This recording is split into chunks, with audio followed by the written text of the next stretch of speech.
한국으로 살고 있다고 해도 과언이 아니다. 옷도 화장품도라고 말했습니다. 이 발언으로 이 여고생은 온라인상에서 일본 우익들의 비난의 대상이 되었습니다. 그렇다면 일본 10대가 한국에 열광하는 이유는 무엇일까요? 이에 대해 한국 유학 경험이 있는 일본의 젊은 여성 프리랜서 작가가 본인의 시선에서 그 요인을 분석한 기사를 일본의 현대 비즈니스라는 매체의 기구에 눈길을 끌고 있습니다. 그녀는 한국 문화가 TV에서 거의 다루어지지 않고 있음에도 인기를 끌고 있다면서 젊은 층을 타겟으로 하는 웹사이트나 잡지에 한국 특집이 편성되는 것은 흔한 일이 되었다고 설명했습니다. 전에는 중년 여성들이 좋아했지만 지금은 소위 학생들 중에서 잘 나가는 발이나 학교 유행을 선도하고 있는 인기 있는 학생들이 그 메인 소비층이라고 덧붙였습니다. 이제는 일본 젊은이들 사이에서 한국 느낌 난다라는 말은 멋지다를 의미하는 말이 되었다고 합니다. 연예인이 되고 싶어하는 일부 일본 젊은이들의 경우 일본이 아닌 한국 연예 기획사를 목표로 하고 실제로 한국에서 데뷔하는 사례도 늘고 있습니다.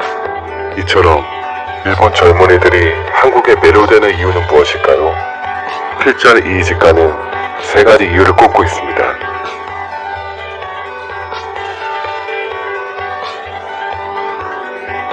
일본에 유입되는 한국의 제품들은 상당수가 SNS상에서 올리기 좋은 사진을 찍고 싶어질 만큼 예쁘고 트렌디합니다. 그 예가 바로 전구 소다입니다. 전구 모양을 한 용기에 컬러풀한 음료가 담긴 이 상품은 인스타그램에 올리기 좋은 음료로 일본에서 한때 인기를 끌었습니다. 일본에서 큰 인기를 끌고 있는 한국발 치즈 핫도그 또한 SNS를 통해 유행에 불이 붙었습니다.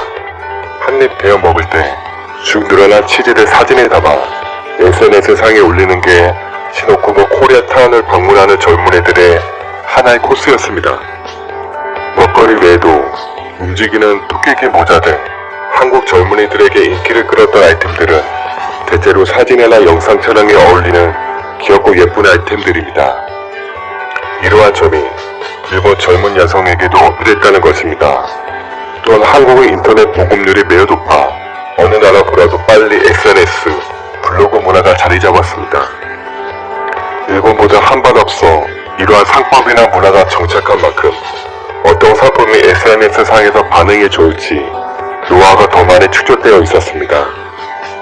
그렇기에 좀 더 세련된 상품으로 일본 젊은이들의 마음을 사로잡았다는 것입니다.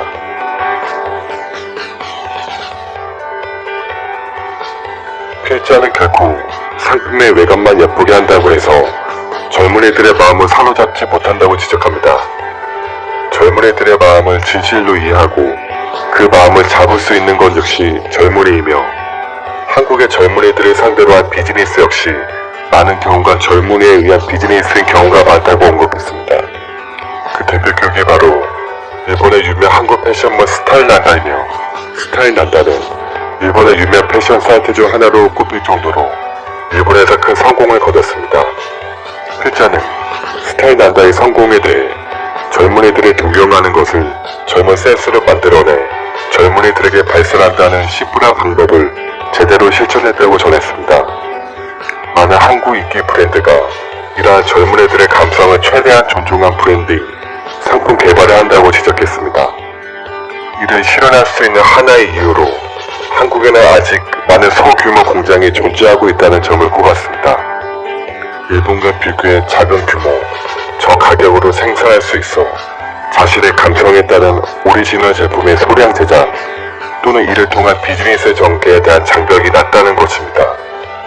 처음에는 취미로 시작해 그것이 비즈니스가 되는 패턴이 많고 최근에는 낡아서 가치가 내려간 건물을 활용해 이 30대 젊은이들이 가게를 여는 경우도 늘고 있다고 전했습니다.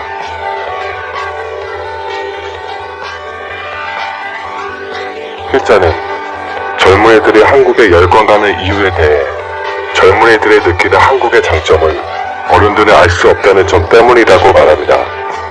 예컨대 비틀즈나 미니스커트 등 과거에 폭발적으로 보급된 젊은이들의 문화도 연장자가 이해할 수 없었기 때문에 더 인기에 불이 붙은 측면이 있었습니다. 필자는 한 가지 예로 한글을 들었습니다.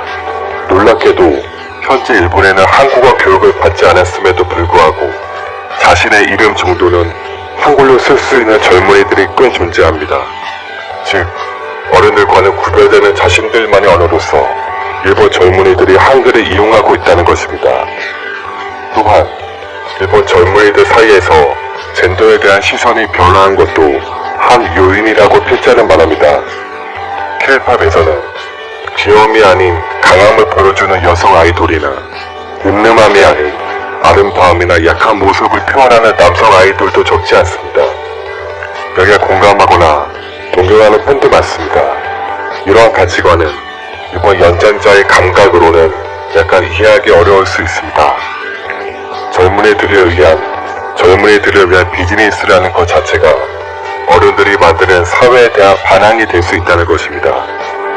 한국의 젊은이들도 일본과 유사한 혹은 일본보다도 더 강한 억압을 사회로부터 강요받고 있는 게 현실입니다. 하지만 이런 상황 하에서 자신들이 가지고 싶은 것을 자신들이 직접 만들어내는 한국 젊은이들의 창조력에 의식적이든 무의식적이든 동감하거나 끌리는 젊은이들이 많은 게 아닐까라고 추측합니다. 필자는 말합니다. 젊은이들이 말하는 한국은 과거의 역사가 아닌 지금 우리들이 마주보는 문화 속에 존재하고 있는 것이라고. 이상 마치겠습니다. 시청해주셔서 고맙습니다.